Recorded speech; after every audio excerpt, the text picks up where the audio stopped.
say my bema mo kwaba ede Abadae KASE3 na we Mother's TV with when croche we see ya hwene santemo hwebi wutie yeso a Mother's 102.7 abefo ntenten fidi KASE so ni ntrodo ne ntrada so ni mpitiripi ene ne mpatrapa eso Facebook ne so Mother's 102.7 Accra udu hono mo French ni besi ende tro anema no miensa pe like wa share na wa comment TikTok Mabi 1 obom abenafo ko yebo anso abede mutafa ewo honom na ubenya biahwe bolave ne so na afi wa share no obi nso nsa etumi akebia braso se ye de nsema hodo a edika ene de edit de bumfumpa na eje ne ho se treme na o mantam do nse ne nyina da so o man konkro Ghana emu na afi obi man eso de semufo asema so so kroje se asante man popia wata odo obo asenso a ene na obo ase anka weno ena ene de ya wasana abosome no ni de to so du miensan fimpino ene edeje press makafo ye de asomo wo etifin sem ni bia wo betie ene se mra shebedwam hyame hina to ne nsa de afre mra shebedwa fefo se wo munsan kwotena se toro mra shebedwa ni de wase o maza ehu hia bia Yebebe musudia fintech innovation for one much I say and prempren no wamati om ho de fi MTN Ghana ho momo no wo mo eba be yedwan bitibiti e de aboa Ghana for Sanso na NPP amanyoko ni mo abato wonom ba beto yenim yesi wonom twetwe for penny JFK o prigidi sane ye be ya dio ekura no be koso a asanso ekura mu no e na odimonyamfo tobi no se madama montoma no esanse odim adwuma ne so pa na santemo MTT di dwumekuo no wati esi monten so dia na sese ni nakokwe mu se ahye hodo no enkania ense emfata bobo hunna ne yedri na kaso ade empemienu ene yasom Ensempi no akade ya bobosuo yi eho ena ye gibre na ya domo esuko ede amawo KASE3 Ghana Limited and Sase Kroje ya ne border for mo pastor se amansontwe bi ani ho ye nkoton mani pedu na omeye o eyi wuntie masimi bi emfa ma media wadama na odi wani atremo ewo KASE3 Ghana Limited yenti onso betumi esidan eno so dan chan a adoma no bebom kelele na chese kelele clothing woman ye kanfo ede amaw ene awie ye busua ka ye ho na ensem no ye mfa nchemu no ensoma pesmaka 4 ya ye de se mampo hene na bomu mmemo so fa bohema abena foku ye bo amene nana aba echiba afijibre yen shensem no ase Radio Munina Abadae Mothers 102.7 FM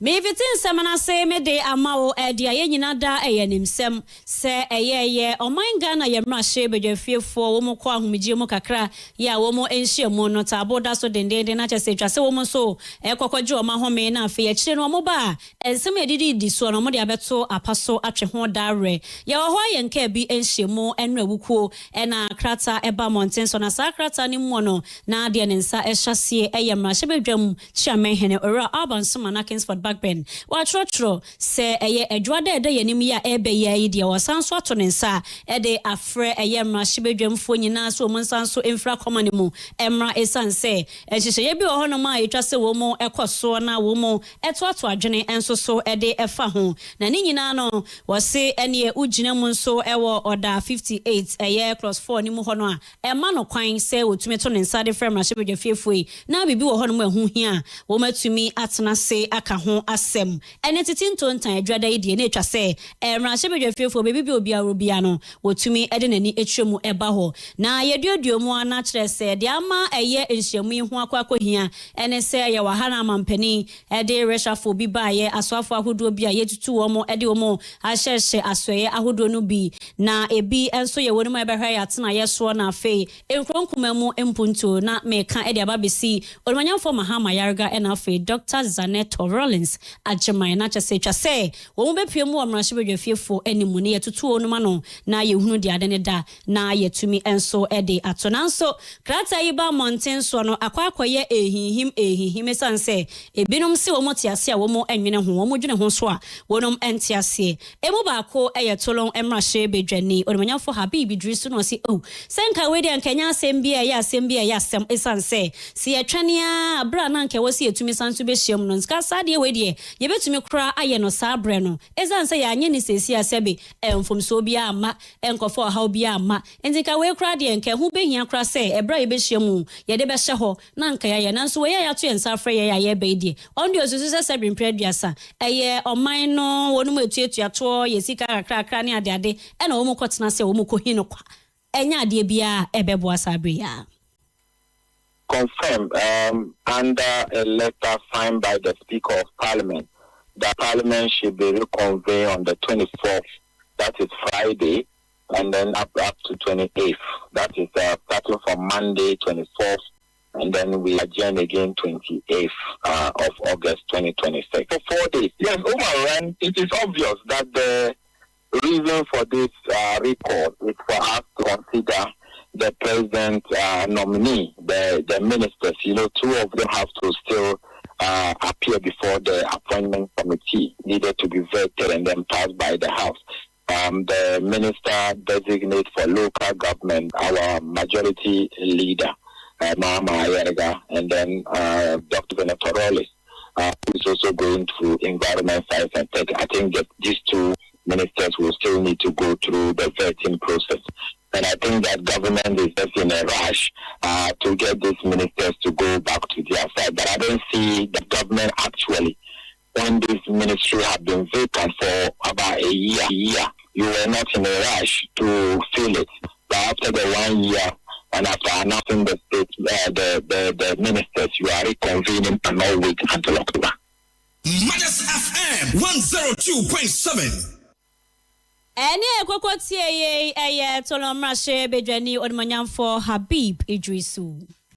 Yanto asam na so enfa ema odia enadwumedie bi akoso won kan pumpuni mantem aseni na ne se ya ka kotwa ehumemu a eno ye mommo fintech lab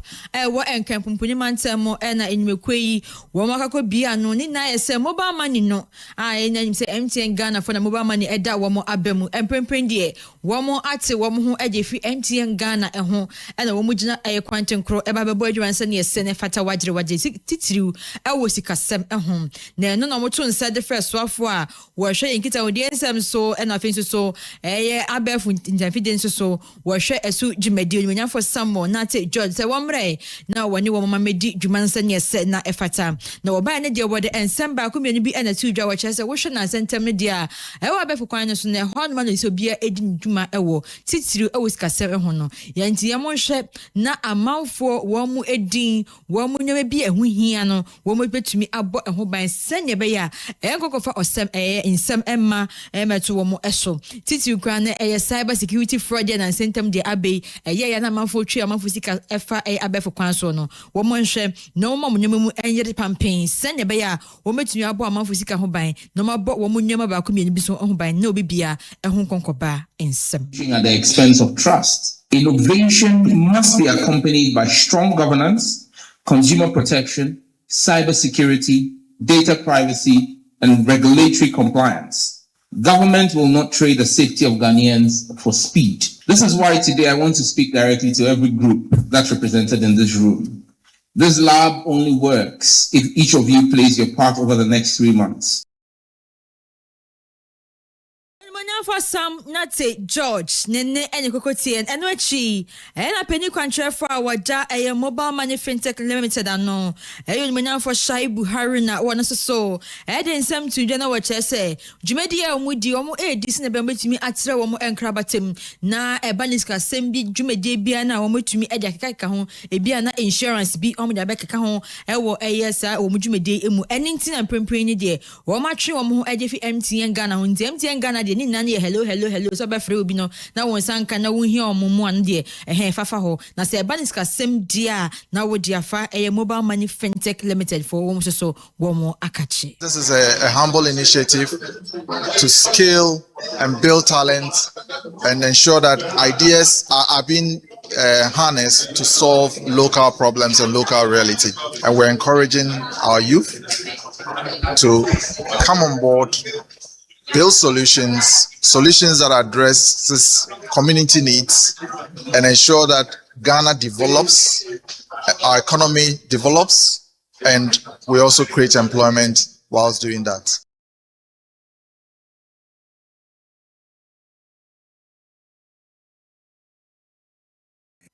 Ora Shaibu Haruna wano ene peni country for wada mobile money fintech limited ano nene ene kokotie ye. Na say omo be hwe him fast omo ye de. Hello. No. Ori na bibi be see me tin so se wo petwi ya mia one. Per bro for mia two. How is that? Four.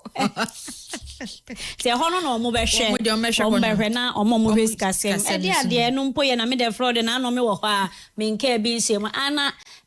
ye send a link na mo na wa approve na me say link be o say loan approval na me say bra loan be me nkobo o say obi anka za na me say bra obetwemedi na say hwe when it ati ebi so from kana manya bi asesa mo mochi go mo nim na mochi share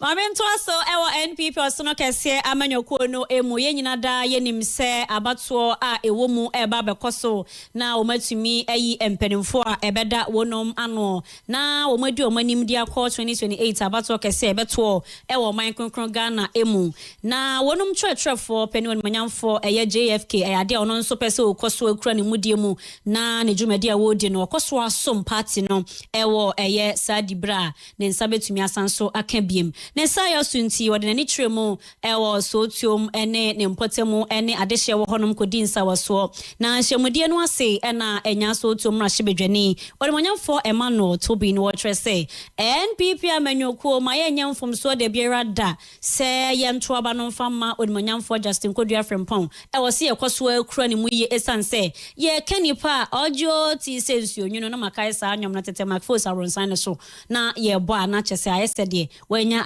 water bi na udi gu wade so awia kete no wase wodwoa ma na nipa na ne dwuma fefefe na ho fama oye ne ntiase ne nkyerɛkyerɛ bibia na so oye opani a yesanso didibrei ema no na se okuramu ya obeka ya bom ede akɔ enkonimdie mu ntia ne okwa na utimu aba no ede ama no yenya power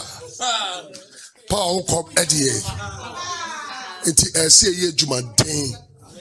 na yetumi enya power ya ye wo parliament de ye ni madwuma ye papa yi waye nkoma hodo a oni ye di said ye ka no ye opposition bia ne attitude and abosu a eye se wo de kosa position no so we obi a wo da form na de ede no say mwanya asem bi na mafre no na asa asem no emu ye den kakra on say to da bia obi tum be ka asem kire wo wan hwe yi a ho na obebu ani bim na wote ni opponent die na no on say da even the asem no say me sa hwe ni mienu na sa ote asem na sa asem no pusu no na sa wo so frɛ a ana so no frɛ say asem amati ni na mutisen a onya abota tiewu na onya abota siesie asem no Sanda yes general secretary eye eni ekwekwoti eye enya so ti o memra hyebedwani odimanyamfo Emmanuel Tobi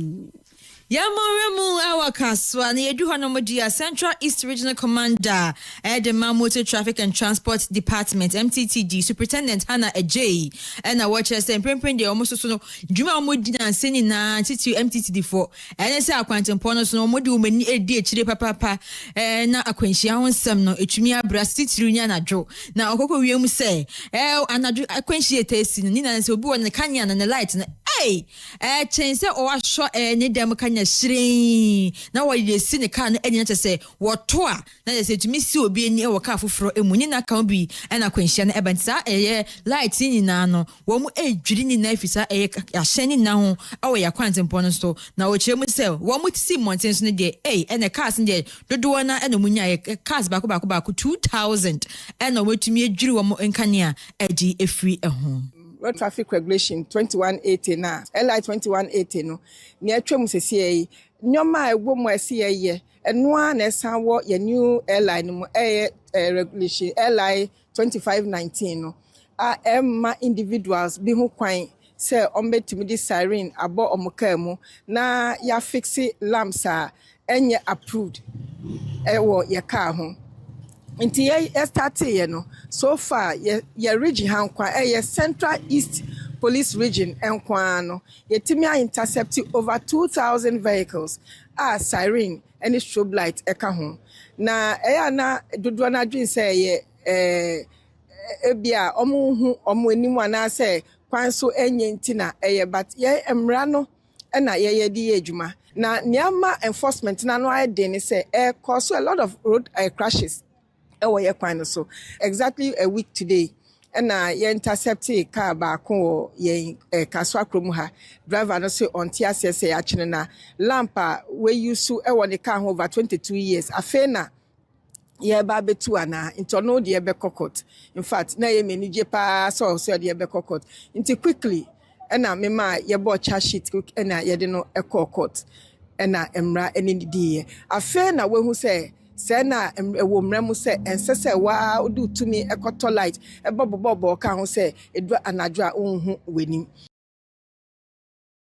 Superintendent Hannah Ejay nene ene kokotie ne anu atwi na wasanso ede kokobo ekoma adwaba fo ne se wo mo enhwe na wo mo de siren ahodo ne light ahodo emfa emra kwan so ebobo ma hyen ho no ene obeti ne wan so pentema ama nso no kra wonya eyi escort wono so a wonya MPB wono so a wonya mampani na waba betwem akoba bi ene ntisafo nyina no wo mo nhwe entu wo mo hofo esan se we be kire wo no emra enye wo ebeti Efutu a ye de ma ahyenkafo nyina including tricycle riders, motor riders. In fact, you can motor vehicle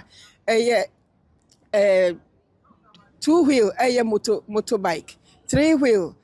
tricycle, and a four-wheel quadricycle, and a car na ye futu adwema obi bia all you so ye kwan say man fat to me shall sound green say ubetimi akọ baby kaka akọ toilet di ade oboka ni ubebi so bi no so di decorate ne car ho obi so so edu anajo ho ade emra ne say apart from headlamp ne wo fog light no and say any other lamp ebeka ho na say car na nkasa no say ne free amanone ba no say any fog light and say one kasa krakọtọ light e de bobo say your fog light and a train no so say ye brake light reverse light and indication light asa any other thing unapproved by the law inti ebesre ma wow ewo dida no me pacho tutuni na sa na wesi kwan mu unsan fanboy and attempt cross or the beye.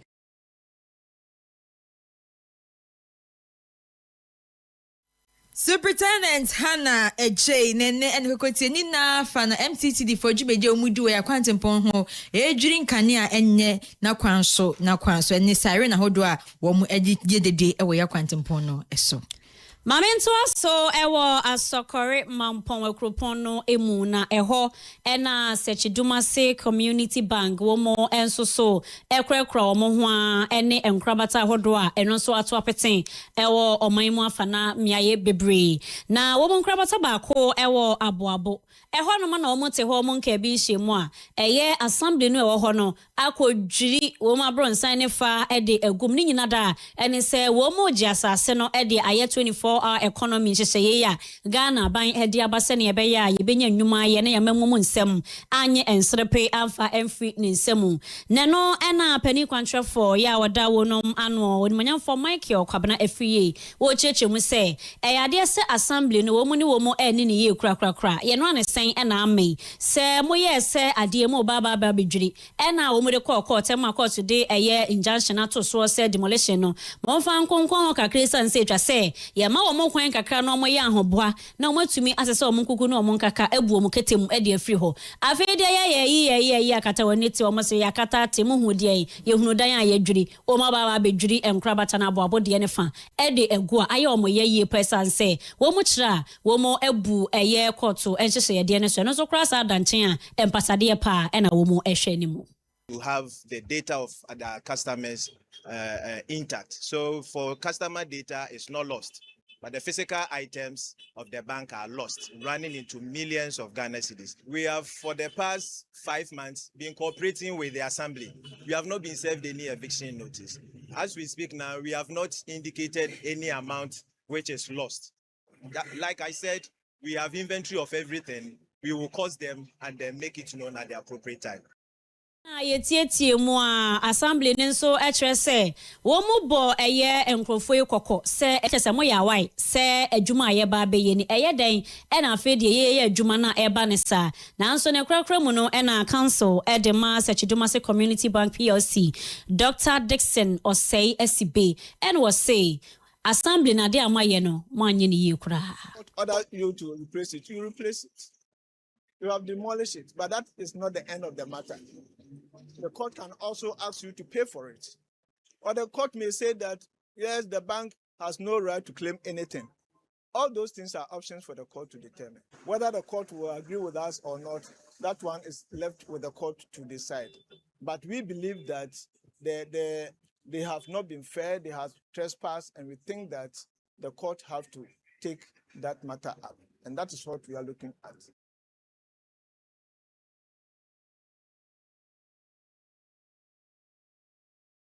Na eni ekwokotie ye eye wonum council Dr. Dixon Osei SB. Yamoremo na yankopie mu ewo ofanko barrier na na peye da na ye sori adia na chese arehosem na esi ahomachi ewo ofanko barrier kwantempon na eso akwanhia esi ewo honom na womomani esantem edi ho adanse wo kire mu se emprempre na ya bobo ya driver na chese akwanhia edi nkan eto na chese hit and run car ebo no na se hye edi nkan ebo na de wanyina kura chese krabasam wo dwane ye a wanyina hokra na posi ni ba kwa na chese wo honom no na chese wo munya atumi hwe ye toto nyama yi na so eno achi na wo san so edi tu edwa kire se wo hwe eye kwanhia na esi ye na amon ntumi yi abobo ya driver no ne hye na emfiri honom enjam ma che no sa ewiema ekususa no ne efie che ni na ebanya na chese ebe pempem ya ama me no ka se de nipa dodo na eprepra emu oden ama dodo na so ahwere wo mo enkwa yayaya akwakoye arehosem ni na eye nipa wodi nkan edebo abobo ya na wanyina ama mprempisa kwanhyi emu ayeden ensem sei na dansefo ni bi editudwa first victim esibe mu wonom ka bi na pema abobo ya no ma ka no wanyina ne pema abobo ya no wanyina ba na police ni bi waran na saka police ni ma yehwe na yi body ne to nchen and on you say or fre focus for office for to no delay ma cast ne be pempem afesa Enwechi na Assistant Divisional Officer, Fire Officer, ADO1 Alex Kinati. One so at the ensem to General Chemuse. One babedu on a dear, almost share to Tunema Emma, woman no musha a shiny nano, woman to me a you one appear. The duana, our movie and the Diamondama posted for Emma compare one baby at the Omato our moche, and the woman who may pray prana dear, woman could pay Awaya Sabia and Primpemugusua, a ensem nimu and Shemu. Right now, we've been able to successfully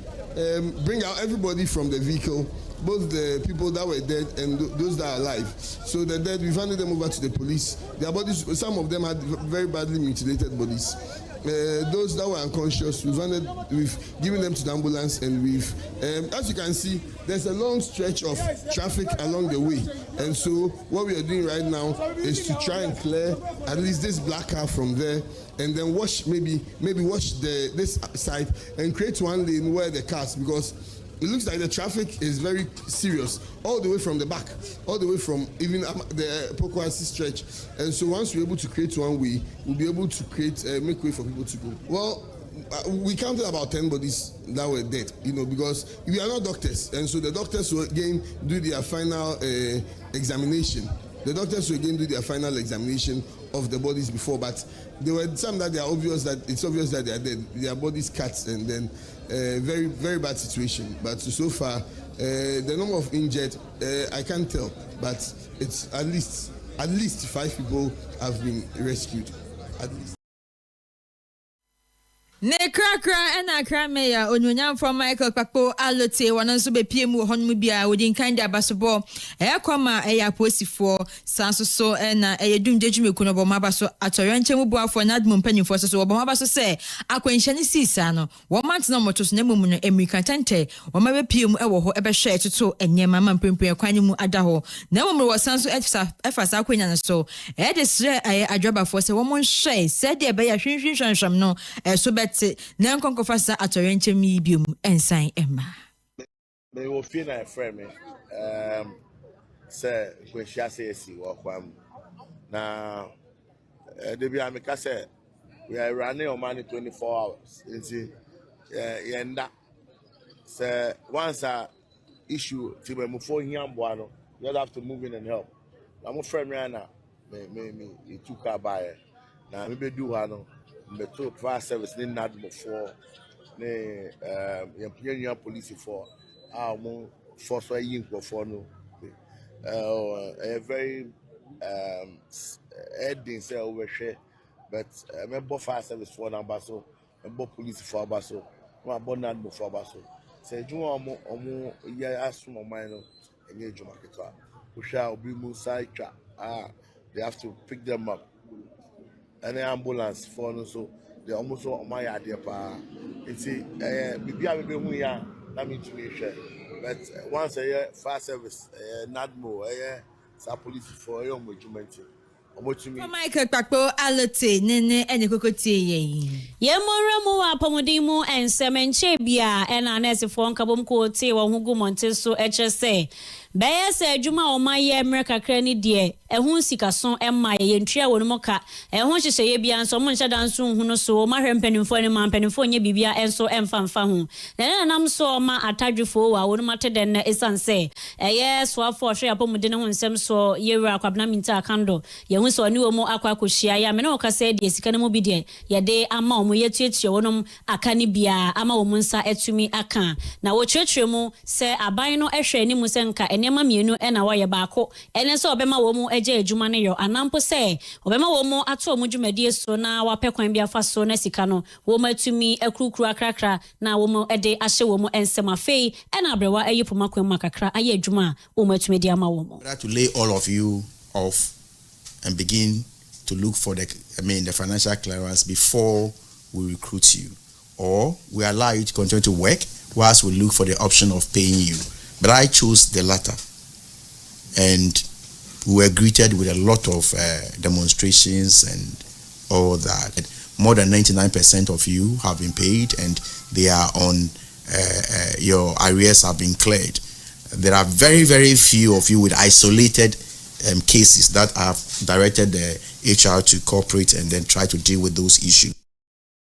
Whether to lay all of you. Now, Penia, wada unpaid nurses and midwives, no, ano yura Stephen Kwajo Techia or Chechi Moses Bebe Fonkuna and Inswadi, the Abadae woman so. See, I met him Yakase, a cool man, Yendi Pabaya 13,500, no, about 99% there, Yensaka Yaketia. Aka kumana aka no endro beye 150 mpo no ye ne ministry na di nkoma ya no so muguso 8 na mo se bosomi we ya wo mu no de nka ni nyina be clear free ho ene akokotie ye aye de woda eya pomodi adwumayefo no enso so ano Awusiafo ye di besi na so ye kwana ma ye fa kelele clothing and na wase wo pe inside papa bibibia ahye akọ wedding bia punto bia se de kelele clothing and na mekamfo ediamo wechi akwan e wo not connection di mod bus stop honom agbada bubu dresses bibibia no wo mu kwan betumi aye ne kama ediamo fromo e wo 0541 849 257 0541 849 257 no Kelele clothing any answer was so elevate your style with us today and near Kelele for one madama. I pass my cup for me, Nana Abba Echiba.